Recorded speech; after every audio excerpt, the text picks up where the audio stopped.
Welcome to Next Play. What's up, everybody? Welcome to Next Play. Super pumped. We got NBA LA Laker Max Christie. For you guys that don't know, I had to play him and his brother for 3 years. I think we played them 6 times and lost all 6, so that was annoying. Yeah, welcome, Max. Thanks for coming. Thank you guys for having me. Appreciate it. So I always start, every athlete hates this, but I want to run through some of your incredible stats over the years. And like Owen said, you're a hometown hero here. So I appreciate that. You really are. It's so fun to say that and know that I was able to watch you all those years. Okay. So as a senior in high school, you averaged 24 points, 10 rebounds, 4 assists, 3 steals, and 2 blocks per game, leading your team to a 15-0 record. And that was during COVID we were talking about, right, Max? Yeah, senior year was COVID, so we didn't have any playoffs. We only played 15 games, and we won every one. So it's incredible. And that led to all sorts of incredible accomplishments. You were 2021 News Gazette All-State Player of the Year, Chicago Sun-Times Player of the Year, Illinois Gatorade Player of the Year, and McDonald's All-American. You're also the all-time leading scorer at Rolling Meadows High, and you had the history of over 2,000 points. No one's beat that, right? School history? Yeah, I was the only one that had 2,100, I think. So I think I'm the only one that's ever passed 2,000. I think Cam was close. He was at I was going to say, Cam had to be getting close there. Yeah, Cam's second. He was at 19 something, and he always says that it sucks because he was playing with me for the first 2 years. So I was kind of shooting every time. Taking all yeah. Okay. Big Ten all-freshman team in 2022 at Michigan State. You started all 35 games that you played there, averaging 9 points, 3.5 rebounds, 1.5 assists per game.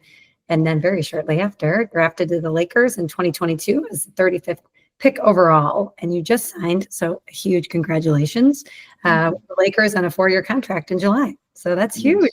Thank you. Appreciate it. Thank you. Yeah.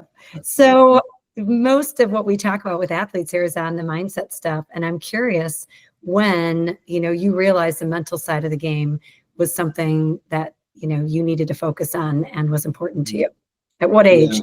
I would honestly, my freshman year in college, I think in high school for me, it was kind of, I wouldn't say it was easy, but I was, kind of the guy on the team. I could kind of just do whatever I want really. And so it was relatively, not a lot of stress playing in high school. There wasn't a lot going on really. I'm playing with a bunch of my friends, so it was like a fun time. And then I get to Michigan State, and kind of like the level is amped up. We're on a national stage now, and one of the best programs in the country playing in the Big Ten. And I think my freshman year was kind of a struggle for me overall, just throughout the year. I didn't think I played as well as I could have, and I think a huge part of that was just because mentally I wasn't there. I don't think I did a good job taking care of the mental side of the game for me. I didn't have a lot of balance in my life. All I was doing was playing basketball. I didn't have a lot of stuff going on off the court. I thought that was the right thing to do, and then that kind of mentally screwed me over. And so that's when I really learned after my freshman year, and then even a little bit my rookie year 2 years ago, that I needed to really like delve in and work on the mental side of my game. And really, like you said, just work on the mind. It's a huge part for me. I think I'm skilled enough. I put in enough work throughout my whole life. I think I'm good enough to play at the level I'm at. And mentally, if I'm in the right headspace, if I'm in a good spot, then I think I can be really good. So I'd say after my freshman year in college is when I really started to like hone in on it. Yeah, I can see that. What's interesting to me, I would have guessed earlier, but I hear what you're only because your mom, who I know is yeah. And so it's in the family, right? The idea of like mental well-being and staying healthy in that way, right? But I hear you're saying you didn't face the adversity, right? So for you, yeah, that makes sense. That until you're sort of challenged and you're suffering in some way, right? It's like, wasn't that bad? No, 100%. I had some adversity in high school, but it wasn't anything like that I thought was anything super substantial. College, definitely, I hit a rock hard wall for sure, with a bunch of adversity. And it's the first time I ever really experienced something like that on that level and on that stage nationally. So that's when it kind of like woke me up. Like I need to kind of start honing in on this side. So yeah, definitely college was the first experience for me. Okay, that makes sense. Yeah, I was going to kind of ask a little bit off that. So, how has it changed from like, was that something that you guys talked about? I know you played on the Wolves. I'm assuming you didn't, like you mentioned, you didn't really focus too much about that in high school, but now at the NBA level, is that something Yeah. that's talked about a lot? Yeah. And kind of who's been someone that's been influential for you? Are there any of your teammates, any Mhm. coaches in specific that's helped you kind of like, have that craft, the mental side of the game for you? Right. Well, the NBA is definitely it's the biggest stage of basketball you could play on, and so there's a lot of stuff that comes with that. You're playing in front of 20,000, 25,000 fans every game. For me, playing on the Lakers, playing with LeBron, playing with Anthony Davis, like the magnifying, the glass, the scope on everything that we do is, it's that much bigger, and so I think the mental side of the game is that much more important in my situation. My mom is a huge part of that for me. She's basically like a mental therapist. That's what she does. I have my own mental therapist on the side as well, but she's been huge with me on that my whole entire life in high school. I didn't really listen to it that much. I didn't think I needed it. Yeah. College came around, I definitely needed it, and then now I definitely need it even more. So she's been huge for me, and it's super important. Being in the NBA, there's so many distractions. There's so much going on. And being at a young age that I'm at with everything that I've, worked hard for and that I have, it's just super easy to lose track of and lose sight of so many things. And so working on, your gratitude and being present and all sorts of stuff it's super, super important. And I've worked on it for the past 2 or 3 years, and I've seen huge strides Absolutely. in that department. So I'm Yeah. super grateful for that. And it's helped me out a ton. And I'm looking forward to continuing to work on that and try to stress the importance of, mental health and mental well-being and mentally playing the game of basketball, playing sport, being a CEO, being an author, whatever. So Yeah, it's important. absolutely. Switching over more like the mental state, like within the game. Mhm. And like you mentioned, you were the guy in high school all 4 years. You had a good career or a good year at Michigan State, and now being in the NBA and some games not playing at all, some games coming in for 5 minutes and being expected to produce and come in and knock in shots. How is that? How do you stay locked in for that? And how is that switched? And how, do you get your mind right before games where you're like, okay, I don't know if I'm gonna go play Yeah. 20 minutes or if I'm going to play 5 minutes. Mhm. Yeah. So how's that been in that struggle? Yeah. I mean, I would say my first 2 years that's basically what it's been like. And it's probably the hardest thing I've ever done. Basketball wise, you could argue in life too. I mean, it's super tough. Again, I think, being on the Lakers as well, being on a team with any team with LeBron James on it, everything is Yeah. being watched. Everything is being, magnified. And so, my rookie year, I didn't play that much. And then all of a sudden, like you said, you're getting thrown into games. And last year was the same thing. I might not play the whole first half. And then I go in the third quarter start. And, you have to you get 2 shots a game, maybe 3 shots a game. You better make 2 out of 3, 3 out of Yeah. 3, if you want to keep playing. So it was super tough. And what I did was I stopped focusing on the outcome. And it's a big mantra that I've said for the past 2 years. If you look at any interview that I've said, and I've said this so many times, I'm huge on process over outcome and control what I can control. Love it. So I just turned to the fact I can't control how many minutes I play. I can't control how many shots I get. I can't control so many things. But if I can go out there and play hard, if I can go out there and, defend as hard as I can, rebound as hard as I can, and, that's all I can control. And eventually it started to click for me because I put in so much work. Everything kind of just started unfolding when I started to focus on what was in my control. And now, when I get in the game, I'm feeling a lot more comfortable. I'm a lot more comfortable getting that corner 3 when I've sat for the whole first half and I'm freezing cold and I'm in the game against, I don't know, the Phoenix Suns, and I'm in the right corner and Kevin Durant's closing out to me on a pass from LeBron and I need to make the 3. Like, I'm a lot more comfortable doing that than what I was to start, just because all I wanted to do was play well so I can play more. And I want to make this shot. I want to make this pass. I want to do this and that. But eventually I kind of just let go of all that and just try to be present, play as hard as I can, and whatever happens. And that's kind of what worked out. And it's worked for the past 2 years. And hopefully this year will be a little bit different. I think coming into training camp on Tuesday, trying to, solidify myself a little bit more. So I love I'm that. looking forward to that. Yeah. So what I'm hearing too is like just the reframe for you built confidence. And Mm-hmm. I love, we always say control what you can control. As far as other mindset, because people are going to be like, what does he do? Because you're so incredible. All the athletes are going to be listening to you, all the basketball players. Was there visualization or other specific, mindset techniques that you also do outside of the way you talk to yourself and the mantra? Yeah, imagery and visualization is 100% a big part of any pregame routine that I'm doing. It's in there for sure. That's something I've worked on with both my mom and my own mental therapist is trying to create positive atmospheres in my head and trying to visualize, like you said, those things happening. And it's honestly phenomenal how there are games where I have not done it, and there are games when I have done it, and the difference is it's unbelievable. Is it? Unbelievable. It is. It's ridiculous how it works. It seriously is. And it's been my rookie year to start, I didn't really do it, and then towards the end, and then a lot last year, I just started implementing it in there. And it's not going to work 24/7, but it definitely works more times than it doesn't. So positive self-talk's huge. And I think for me, I'm big on. I think a lot of guys like to get hyped up and listen to hard music and all this sort of stuff before games. I'm the exact opposite. Are you? Yeah, I like, on a scale of 1 to 10 in terms of energy, I like to be like at a three or four, before every game. I like to be calm, relaxed, and that's reflected in, I breathe before every game. My eyes are closed and during the anthem. I'm visualizing what's going on around me. I'm trying to take in the scenes, and so, visualization. To get back to your point is huge. Yes. Yeah, I can attest to that. By the way, he is at a 3 or 4 because we would try to do anything we can to piss him off.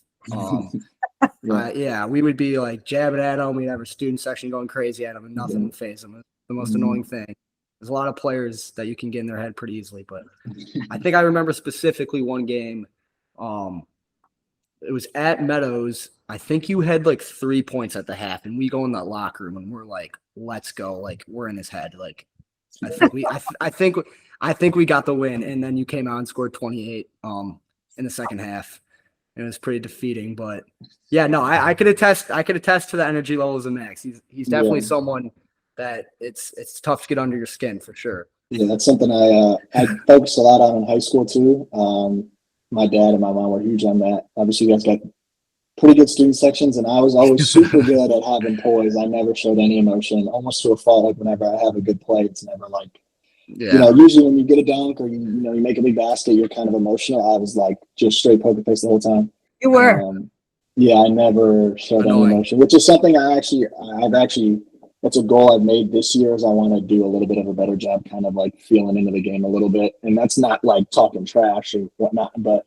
When you make a good play, kind of like feed into that a little bit, so. Using the energy, right? Yeah, you don't need to express it. That was, the tool at that age, you're a teenager. So I can understand like the blocking it out. It presented in a way of this ease about you.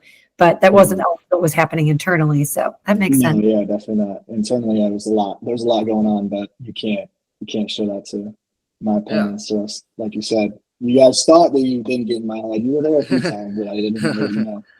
Oh, wait, what music are you listening to? I love knowing pregame. Like, what's your music? I would say, well, first off, I'm a big believer in the Calm app, if you know what that is. Yeah, of course. Like a meditation app. And they have like, it's not really music, but they have like these very like kind of calming kind of beats going on. I don't even know how to explain it. My mom says something, it's called binaural beats or something like that. It's like a frequency that helps me with relaxing. But that's one of them. And then actual artists and music, like I'm big on like Drake and J. Cole and like hip hop, R&B, very, slow kind of thing. I'm not listening to big like heavy hitters that are like with loud basses and loud drums and not a lot of that stuff. Usually I'm pretty chill. How is it like, you're around a bunch of 30-year-olds, 40-year-olds, people with families, you're a young guy, like again, in high school, you're still playing ball, but you got your friends on the side, you're playing with kids the same age. And I know college is a little different, but it's the same thing. Like you got kids around you on a college campus. How is it now? Like again, like you're with some people that have just families or grown men. I think, and I talked about this too, when I was in college, I didn't have a great balance of basketball and then off the court, and I think that really shot me in the foot because all I thought I was doing, the only reason I thought I was at Michigan State was to play basketball and just go to school, hoop, and then go to the NBA after however many years.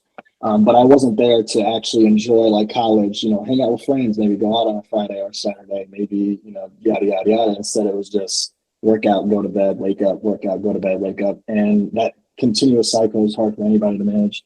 And so that's what I've learned as I've turned to a pro now. Like you said, there are guys a lot older. LeBron has his whole family. Anthony Davis has his own family. Everybody's got their own family, but you're still hanging out with guys in the facility. And then two, you make friendships with some of the staff members that work there too. And I'm a big golfer. I've turned into golf a lot for the past like 2 or 3 years. How's the swing looking? It's not bad. It's not bad. It's got a lot better. Not bad. I'm going after this, so hopefully. Oh, there you go. Hit them My straight. handicap's gone down to like it started the summer at like 15. I'm at like 10, so I've made some good strides. There we go. Yeah, so I've developed big hobbies outside of basketball to kind of balance the strenuous life of playing NBA along with also being like a 20-year-old kid and being around. So I'm a big video gamer. I like golf, so. I have hobbies outside of basketball that keep me kind of fill my cup up. That's what I call it. They fill my cup up. They kind of recharge my energy, recharge my battery. So is Cam in LA too now, right? Yeah, I literally just came. He's literally right down the hallway. Like I can walk there in 30 seconds. Oh, do you guys live together?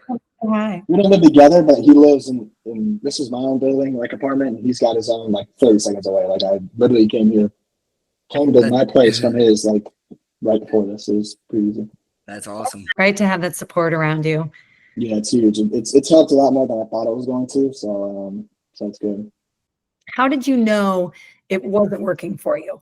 Like, how did that show up? Right? Were you did you become unmotivated? Did you not like the game as much? Were you sad? Like, how did that impact you? That Yeah, I think gonna work. In college, I definitely think I lost my love for the game, and I didn't look forward to like going to practice. I mean, there are certain times you don't want to go practice. That's fine. But there's I just literally didn't want to I didn't even want to go.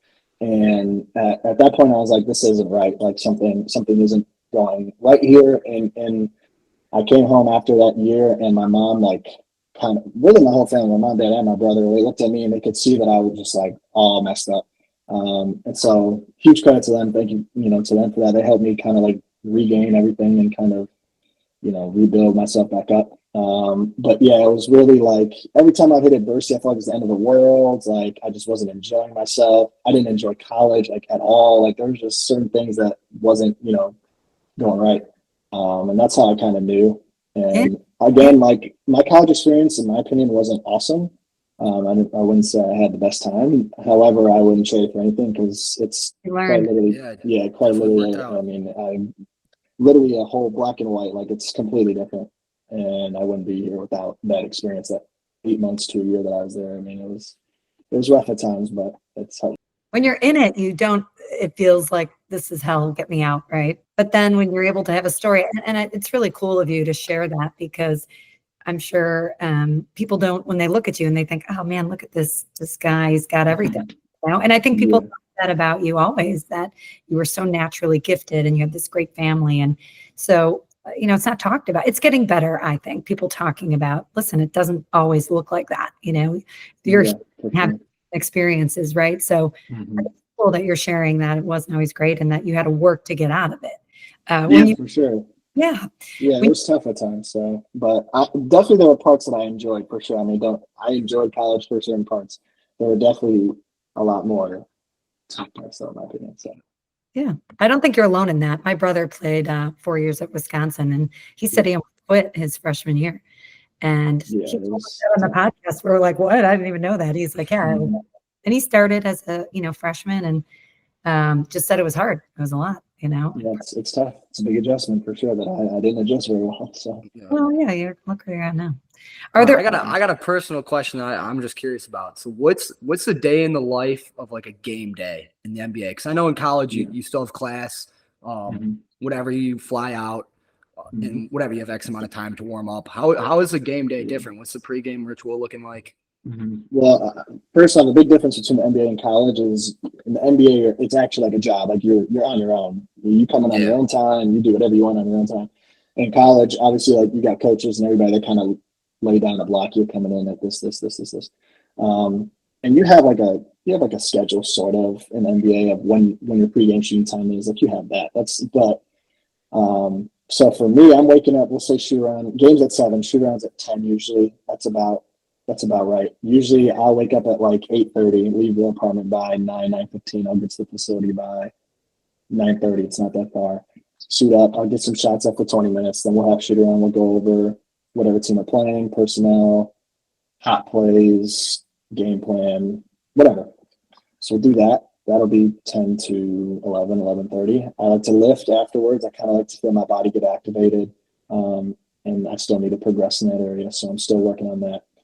So let's say that's 11 to 11:45 or 12. I'll get home by 12:30. I like to take a nap for like an hour, hour and a half. We'll say I wake up at 2:30.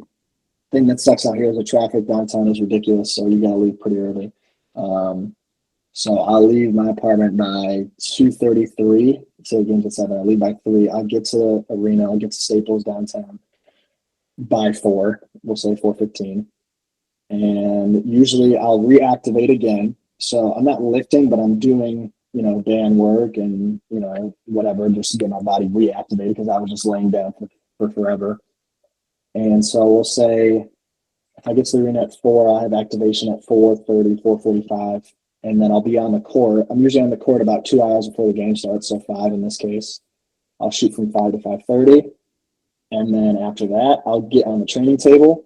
And that's when training table for me, I kind of coincide that with like my mental preparation. It's kind of like your mind and body working together. So I'm getting, stretched out. I'm doing all sorts of different activation, mobility stuff. That's when I kind of like turn to visualization. I'll turn to conscious breathing. I'll turn to all sorts of stuff just to kind of get ready.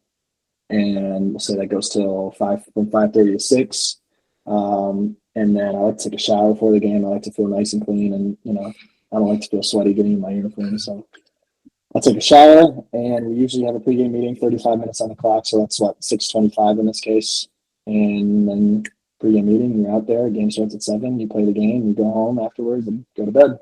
And then you wake up the next morning and. So, do you know, like that day or whatever, you got a game, against Phoenix? Did the coaches tell you like in advance, all right, like, we're going to get you in 5 minutes probably today, or is it just you go and you don't know if you're going to go in at all, or how's that like? Know. You have no idea.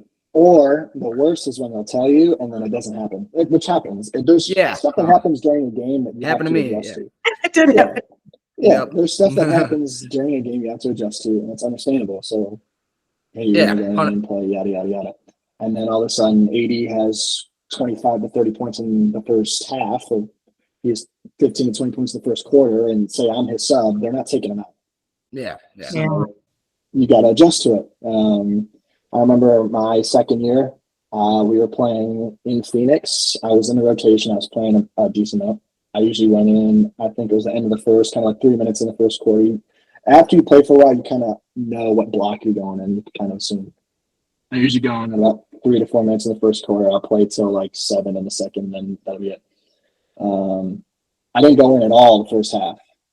This is kind of, I was talking about this earlier. So, and I had played like 3 or 4 games before this, like in a row. So, I'm kind of in a group. I don't play the whole first half. And this is a big game. We're playing like KD, Devin Booker, Bradley Beal. Like, this is a big game. I don't go in the entire first half, and I'm running out, and then the coach comes up to me, he's like, hey, you got to be ready. Like, we're going to go, we're going to put you in this time. And that was like, for me, imagine, like, I hadn't played, and I kind of was just like, at the end of the first half, I'm kind of like, all right, probably not playing today, whatever. Yeah. Coach comes up to me and says, you're going to play. And, like, my emotions and, like, everything just kind of, like, spikes, like, instantly. And so I'm, like, kind of nervous. Like, I'm kind of anxious. Yeah. And, like, because everybody else that I'm about is warm. They played. They understand the flow of the game. I'm just literally like an ice cube just sitting here. Like, I have not played at all. I do some techniques to kind of calm me down with breathing and, kind of remind myself of kind of like my base principles and whatnot. And then I go in and I play for maybe like 5-6 minutes, and I have the best 5-6 minutes of my career. I hit a 3, an assist to AD. I play great defense. Like, it was awesome. I mean, that's awesome. That is awesome. Yeah, that's kind of how it works. It's literally just how it works sometimes. And that was a huge confidence booster for me, knowing that I was capable of doing that. I was capable of not playing the whole first half, being nervous, being anxious, not feeling ready. being able to calm myself down from that and then going out and playing really well for 6 minutes. That's a big confidence booster for me. So Yeah. we deal with that all the time, especially as I gotta ask this too. Did you, if any, you could say there isn't any, but any welcome to the NBA moments, like posterized, any of that? I've had a couple embarrassing moments for sure. My rookie year, I mean, I've gotten crossed over a lot. I've said this. Chris Paul crossed me over one time my rookie year when he was in Phoenix pretty badly. That was pretty embarrassing. And then the thing is, like, you run back down in front of their bench, and like my back's towards them, I'm in the corner, but they're all like just chirping me In the air, yeah. I had a couple last year. I was guarding Shea in the post. He spun baseline, dunked on me. What else last year? He's giving you a bunch of them. Yeah, no. I was just if there's any specific welcome to there's the a NBA few. moment, There's a few like embarrassing moments that I've had. There's a few. I'm sure there's been some probably practicing with LeBron too. I mean, I can only imagine.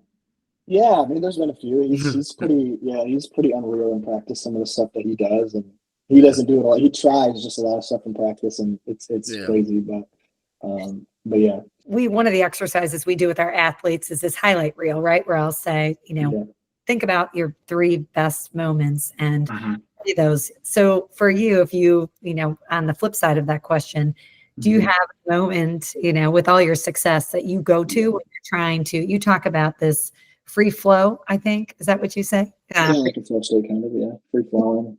Yeah. So there's like a moment where you're like, like I can go back to it. That was a huge highlight for me, Every game against Prospect. Yeah, that was it's free flowing. Yeah. Thanks, man. Those are some free flowing games for sure. But in the NBA, I think the first thing that comes to mind when it comes to like free flow for me was we played Miami at home. And I had a baseline dunk on Bam Adebayo. He was first team all defense that year. So I mean that's good as it gets. But that game, I remember going into that game, I just said, like, I'm going to be as aggressive as I possibly can be. Because at that time, I was still kind of, like, learning how to, manage myself mentally. And I was kind of, like, tentative because I wasn't playing as much. I wanted to, like, not make a mistake. And that game, I was just like, I'm done, like, being scared. I'm just going to go out and, just play. And I think I had like 15 points that game, and I had this one baseline dunk where I drove baseline, like, and it didn't look open. You got Bam, he's like 6'10", 6'11", he's looking tall. And I just decided to just try it, and it worked, and it dunked on him. And it was just like, that was like a free flow moment where I wasn't really thinking. I kind of was just doing. And it worked out. And I've said this ever since. Whenever I'm in that state where I'm like mentally not thinking about what's going on, the less I think, the better I am on the court. So I think that, so, I tend to be very analytical. I think I have a pretty analytical brain. My mom kind of blessed me with that. I'm very good at remembering plays, remembering, numbers, remembering all sorts of stuff. And sometimes there's paralysis by analysis when you're reading a defense and whatnot. And I just said, I'm just going to do whatever. And it worked out. So is that how you would define mental toughness, as that ability where you're just playing and you're not, in your head at all? Or how would you define it?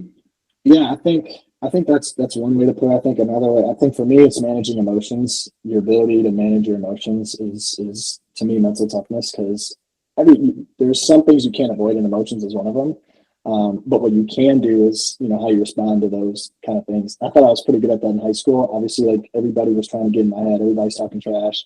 Maybe I'm not having a good game, and my emotions, I'm pissed, I'm frustrated, but I did a really good job of kind of just like, making the choice after that to just put one foot in front of the other. College, I kind of lost that, and these past few years I've gotten a lot better at that too. So to me, if you can manage your emotions and you can make decisions, rational decisions after emotions, then I think that's mental toughness for me. For sure. Love that answer. What player out there, because you're 20, there's got to be someone you've met that you were excited to meet, or you're a little starstruck, or whatever the word. Yeah. I mean, the first time I met LeBron, I'll always remember for sure. I think everybody, like, anyone who has met LeBron will always remember the first time they meet him. This is my rookie, obviously. He was in at like 5:30, and I was in at like 6 a.m. because I was trying to, like, establish this. I'm coming in early, like, I'm doing all that stuff. Yeah. He's in at like 5 o'clock. He's done at like 5:45 as I'm activating in the weight room or whatever. And he's like in a sweat. And I remember I was pretty skinny for at the time. And my strength coach handed me like this big basket of protein. He had some creatine here, so my arms are full. He's walking towards me, and I've never met him before, but I'm about to introduce myself. But I have my hands like completely full. He like stick his hand out. Max, I'm Brown. Nice to meet you. Congrats on being drafted or whatever. And I have to like set everything down and then say what's up. I always remember that was pretty cool. And then my favorite player growing up was Kevin Durant. First time playing against him in person. He was in Brooklyn when we played him in LA for the first time, and it was cool. Like just kind of I guarded him like a few times in the post, and that was a cool moment for me too. Any players that you played against, or as a kid watching, and then you go in the game and like talking a lot of shit, or no? No, I don't really talk trash. I didn't talk trash a lot in high school. It's something I also want to kind of try to do a little bit this year. I've gotten into it. I haven't gotten into it. We want to see it, Max. We want to see it. Has anyone been someone that like talks a lot of shit to you that you didn't think did, or how is that? Yeah, John Moran is a big shit talker just for no reason, in my opinion. He just sends his talk. So he's good. Don't get me wrong. Yeah. LeBron will talk a little bit. He doesn't like to talk too much, but he'll let you know. Yeah. LeBron, I've talked. That's like uncomfortable for me, talking shit. I've never done it. Yeah. So I was trying to challenge myself this summer. We had like small group workouts, and I always challenge myself. I would always just talk shit to LeBron all summer long. We were talking shit, which was cool. Helped me a lot for sure, and I'm a little bit more comfortable doing it. But yeah, Ja talks a lot. KD talks a lot. KD's he's a big shit talker. Steph not so much. He's here and there. If you jab at Steph, he'll jab back, kind of thing. Yeah. Yeah, that's how you were. Like you were initiated. Yeah. No, I mean, I remember Cam though, because I like to tell the story. I said his freshman year. I tell people it was his freshman year, my sophomore year. I definitely got the best of him that game, and then every game after that, it was downhill for me. Cam's got a lot of feistiness to him. Yeah, sure. and I don't. I do, but I don't show it. He's got a lot of shit to him for sure. Yeah, no, but he's subtle about it too. He's not gonna make it loud, but he'll let you know about it. Yeah. That's so funny. Does everybody have? We'll wrap up here in a couple minutes, but does everyone? You said you have a mental coach or mental therapist. I think you said. Yeah. Is that pretty normalized now in the NBA or no? I mean, do a lot of people have it, I guess. Yeah, well, I know every team in the NBA is required to have someone on staff for that. I don't use the one that we have, just on a comfort level for me, but I think it's pretty common, I think, these days. I love it. Yeah, it's important. It is. So I just know that every team is, by the NBA and the Players Association, every team's required to have at least one employee that specializes in that field. So we have the resources for it, for sure. And then I think every NBA player gets a free Calm app subscription too. So they're prioritizing the mental health for sure. They should. I mean, absolutely. And talking about it, which is why we started this podcast, is the work we're doing with athletes. We're seeing so much like them get better, like you said. Like it actually, it works. Right? It works. Yeah. So it's and the hard part about it is you don't necessarily it's not like something you can measure. And but I will say for sure, over the past 2 or 3 years, I've literally made leaps and bounds and strides better for sure. So that's cool. Do you have our last question? Do you have a sports mantra that you use? I mean, I feel like people usually have a bunch, but do you have a go-to mantra? You mentioned one earlier. So my go-to is process over outcome with everything. I used to be super outcome based, expectations and all sorts of stuff, but now I just focus on the process of what's going on. So I don't know, an example of that for me, like if I'm going into a game, an outcome based expectation would be, I want to score 10 points tonight. I want to get 5 rebounds tonight. I want to do whatever. Process on the flip side would be, I want to take 5 shots tonight. I don't care about making or missing. I want to take 5 shots. I want to crash the glass 4 times.